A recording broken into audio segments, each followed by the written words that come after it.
हरे कृष्णा। तो देखिए दोस्तों, आज की इस वीडियो में हम करने वाले हैं एक्सरसाइज 1.2 के जो बाकी के क्वेश्चन रह गए हमारे 5, 6 और 7। तो इससे पहले के जो 4 क्वेश्चन है और जो पहली एक्सरसाइज है वो मैं अपनी प्रीवियस वीडियो में डिस्कस कर चुका हूँ। तो अगर आपने वो वीडियो अभी तक नहीं देखी है तो उसकी प्लेलिस्ट का लिंक मैंने नीचे डिस्क्रिप्शन में दे रखा है, वहाँ पर जा कर के आप प्रीवियस वीडियोज़ को भी ज़रूर देख लें, ठीक है ना। तो देखिए फिफ्थ क्वेश्चन में क्या बोल रहा है। फिफ्थ में बोल रहा है चेक वेदर 6 पर n can and with the digit 0 for any natural number n।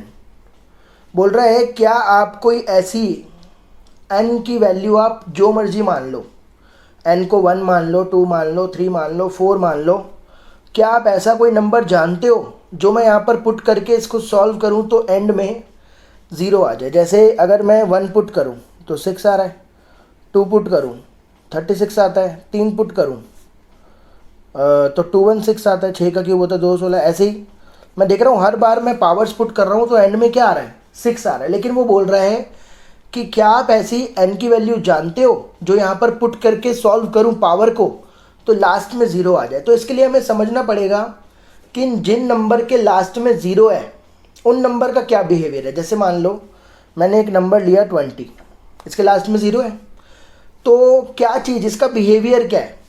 तो जब मैं इसके फैक्टर कर रहा हूँ ना तो उसमें आ रहा है 225, ठीक है ना। तो इसके जब हम प्राइम फैक्टर्स कर रहे हैं तो वो आ रहा है 225। अगर मैं 15 लूँ, 15 में आ रहा है 3 और 5। अगर मैं 6 लूँ, 6 में आ रहा है 2 और 3।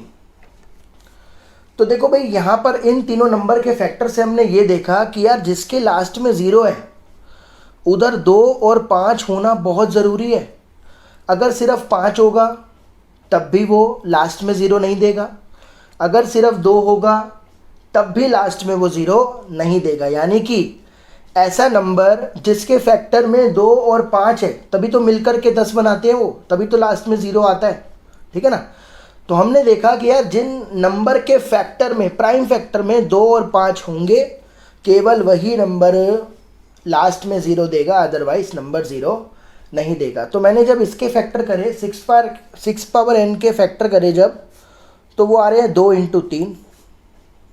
तो भैया इसके फैक्टर में 5 तो नहीं आ रहा भाई, 2 और 5 दोनों होने चाहिए, इसमें 5 नहीं है। तो लिखेंगे 6 power n can never and with the digit 0। ये कभी भी 0 पर एंड नहीं हो सकता because there is no prime factor of 5 present in the factors of 6। तो 6 के फैक्टर्स में 5 प्रेजेंट नहीं है, ठीक है ना। सो there is no value of n, there is no value of n which gives 0 at the end of the digit. जो इसके लास्ट में आपको 0 दे दे ऐसी कोई n की वैल्यू होगी नहीं, क्योंकि फैक्टर में 5 ही प्रेजेंट नहीं है। समझ में आ रहा है आपको। तो इस टाइप के कोई भी क्वेश्चंस होंगे तो आपको ये अंग्रेजी उसमें लिखनी पड़ेगी, ठीक है ना। चलते हैं अगले पे, क्वेश्चन नंबर 6। इसमें बोल रहा है एक्सप्लेन करो why these 2 numbers are composite numbers. बोल रहा है कि आपको एक्सप्लेन करना है कि क्यों ये कंपोजिट है। ये जो उसने नंबर लिखे हुए हैं 2, एक ऐसा एक ऐसा, ये बोल रहा है क्यों कंपोजिट है, आप ज़रा बताओ। तो भाई सबसे पहले हमको ये देखना होगा कि भैया प्राइम नंबर क्या होता है और इसका भाई कंपोजिट नंबर क्या होता है। देखो प्राइम नंबर आपने पहले भी सुना होगा, प्राइम नंबर होते हैं जो सिर्फ खुद के टेबल में आते हैं या 1 के टेबल में आते हैं, है ना। इसके 2 ही फैक्टर होते हैं, या तो 1 या ये खुद। जैसे कि 2, 3, 5, 7 देख लो, ये तो या तो ये खुद के टेबल में आएंगे या 1 के टेबल में आएंगे। लेकिन इसका जो कंपोजिट नंबर है, जैसे मान लो 4, ये क्या होता है, ये 1 के टेबल में भी आता है, खुद के टेबल में भी आता है और 2 के टेबल में भी आता है। यानी कि इसके जो फैक्टर्स है ना वो 1 भी होगा, 4 भी होगा और कोई और नंबर भी होगा, 2 भी है। जैसे कि यहाँ पे अब मैं 15 लूँ, इसमें 1 भी है, खुद भी है, 3 भी है, 5 भी है। तो जिसका वन और खुद के अलावा और फैक्टर्स हों उसे बोलते हैं कंपोजिट नंबर। जिसके वन और वो खुद ही बस यही दो फैक्टर हो तो उसको बोलते हैं प्राइम नंबर। इसी डेफिनेशन से, इसी कॉन्सेप्ट से ये क्वेश्चन होना है। तो अब मैं ये पहले वाला पकड़ता हूँ, 7 इंटू 11 इंटू 13 प्लस 13। अगर मैंने इसको सॉल्व करा और ये एक ऐसा नंबर बना जिसके फैक्टर 1 और ये खुद है तो ये प्राइम नंबर कहलाएगा। और अगर इसके फैक्टर खुद है, 1 है और उसके अलावा भी है, समझ रहे हो बात को, जैसे 4, 1 है, 2 है, 4 है, 1 है, 4 है, 2 भी है, तो अगर ये ऐसा नंबर बना जिसके फैक्टर 1 है और ये खुद है और भी है तो मैं डिक्लेयर कर दूंगा कि भैया ये कॉम्पोजिट नंबर है। ठीक है ना। तो सॉल्व करते हैं इसको। 13 कॉमन लिया तो इधर क्या बचा, 7 इंटू 11 इंटू 13 कॉमन आ गया तो 1 बचा, प्लस 13 कॉमन आ गया तो 1 बचा। तो ये हो गया 13 और ये हो गया हमारा 77 प्लस 1। ठीक है भाई। तो ये हो गया 13 इंटू 78। अब देखो भाई, इन दोनों को मल्टीप्लाई करके जो भी नंबर आएगा, जो भी नंबर, चलो मैं आपको निकाल के बता देता हूँ। 13 8 78 को 13 से मल्टीप्लाई करते हैं जो हो गया 24, 3 7 21 और 2 23, 8 और 7 तो ये आ गया 4, 8 3 11, 7 2 9 और 1 10, 1014 नंबर आ रहा है। अब आपको देखना है ये जो नंबर है हमारा क्या ये नंबर के फैक्टर 1 और 1014 क्या यही है? आप कहोगे नहीं भाई, ये तो साफ दिख रहा है कि 2 के टेबल से जा रहा है। तो यानी कि ये नंबर कैसा है, ये जो नंबर दिया हुआ था ये कैसा है, कॉम्पोजिट नंबर। ठीक है, मैं आपको दूसरे वाला भी चेक करके बताता हूँ। क्या दूसरा नंबर है, 7 into 6 into 5 into 4 into 3 into 2 into 1 plus 5। इसको भी चेक कर लेते हैं। 5 कॉमन ले लो दोनों से पहले, तो बचा 7 6 1 बचा यहाँ पर, 4 3 2 1 और 5 में भी क्या बचा, 1 बचा। 5 कॉमन आ गया तो 1 बच गया। तो ये हो गया 7 6 ज़ा 42, 4 3 ज़ा 12, 2 ज़ा 24 प्लस 1। तो ये आ जाएगा, इन दोनों को मल्टीप्लाई करूँगा आएगा 1008 प्लस 1। तो ये हो जाएगा 5 इंटू 1009। तो जब मैंने इसको सॉल्व करा, 5 9 ज़ा 45, 5004, 500, 5 1 ज़ा 5, 5045 आ गया। अब आप इस नंबर को सोचो, क्या इसका फैक्टर 1 और ये खुद ही है? आप कहोगे नहीं यार, ये तो दिख ही रहा है 5 के टेबल से जा रहा है। तो यहाँ पर भी देखो, इसके फैक्टर 1 है, खुद है, 2 भी मेरे को दिख गया। इसके फैक्टर 1 है, खुद है और 5 भी दिख गया। तो दोनों ही नंबर किसी और से भी जा रहे हैं। तो क्या लिखेंगे, hair these numbers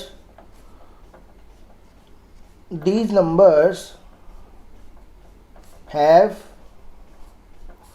prime factors other than 1 and itself. So these are composite numbers. तो भाई क्लियर हो गई यहाँ पर बात, क्योंकि इनके जो फैक्टर्स हैं वो 1 और खुद के अलावा भी हैं, तो इसलिए ये कॉम्पोजिट नंबर होंगे ही होंगे। ठीक है ना। आगे चलते हैं, क्वेश्चन नंबर 7 पे आ जाते हैं।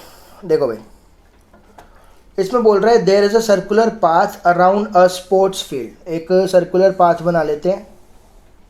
एक सर्कुलर पाथ बना लिया। बोल रहा है Sonia takes 18 minutes to drive 1 round of the field. मान लो ये ना इसका स्टार्टिंग पॉइंट है। तो सोनिया ने क्या करा, यहाँ से भागना स्टार्ट करा और वापस से उसने एक चक्कर कंप्लीट करा। उसको टाइम लगा 18 मिनट। ठीक है भाई। उसके बाद बोल रहा है while Ravi takes 12 minutes for the same. और यहीं पर एक लड़का भी है रवि, वो इस चक्कर को 12 मिनट में कवर कर लेता है। मतलब लड़की जो है वो 18 मिनट लगा रही है और लड़का जो है वो चक्कर को कंप्लीट करने में 12 मिनट लगा रहा है।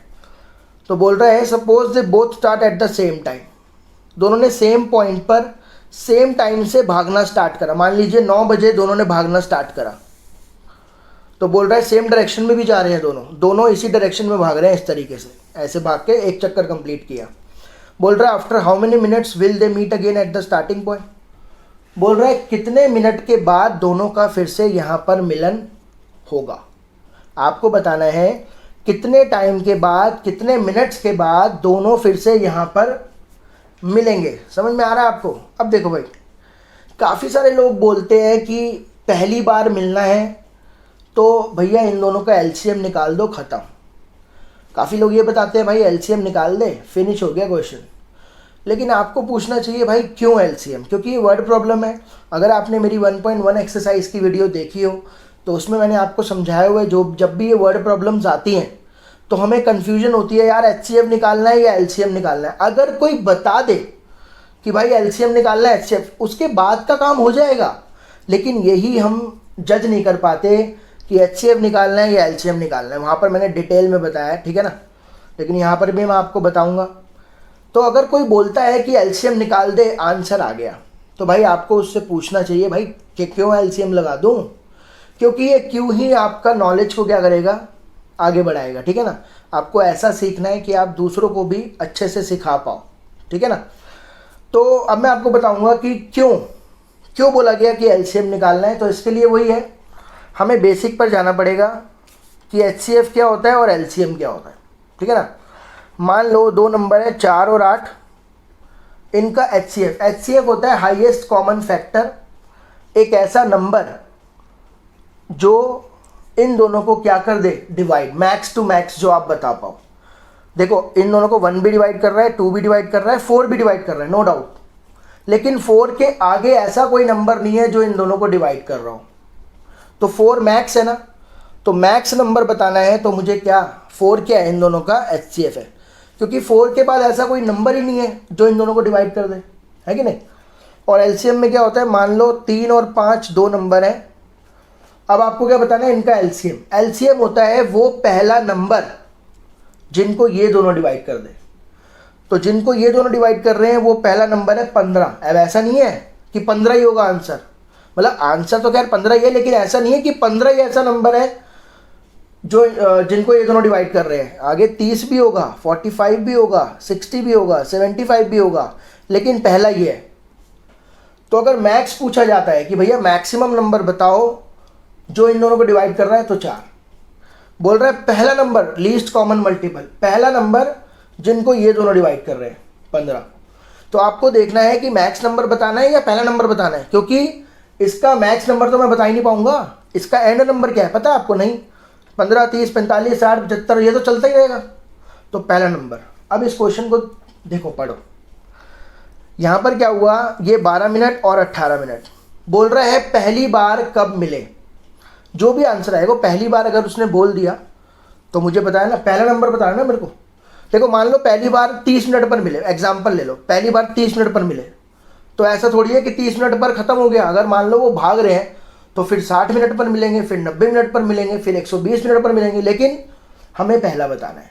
ठीक है ना, तो फर्स्ट नंबर बताना है, इसलिए दोनों का क्या लेना है, एलसीएम। बस अब तो कुछ है ही नहीं, एलसीएम लेना है आपको 18 और 12 का,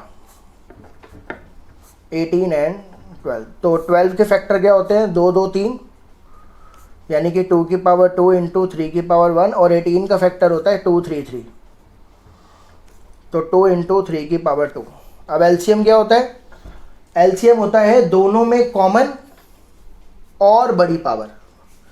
एलसीएम होगा जो भी आपको दिख रहे हैं नंबर्स वो सारे लिखने होते हैं, लेकिन जो कॉमन है उनमें बड़ी पावर, जैसे 2 की पावर 2 भी है, 2 की पावर 1 भी है, तो दोनों में जो बड़ी पावर होगी वो लेंगे, यानी 2 की पावर 2।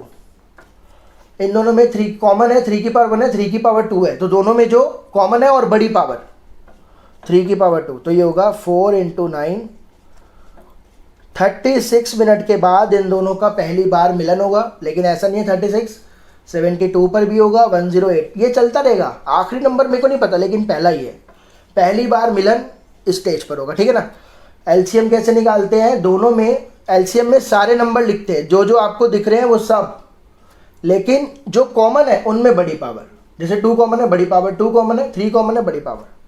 तो ये आ गया आपका 36 मिनट। तो उम्मीद करता हूँ ये 3 क्वेश्चन आपको समझ में आए होंगे। अगर वीडियो में कोई भी पार्ट आपको ऐसा लगा हो कि समझ में नहीं आया, कमेंट करके ज़रूर बताएं, और आगे आने वाली वीडियोज़ के लिए बने रहें। तब तक अपना ध्यान रखें। Thank you so much.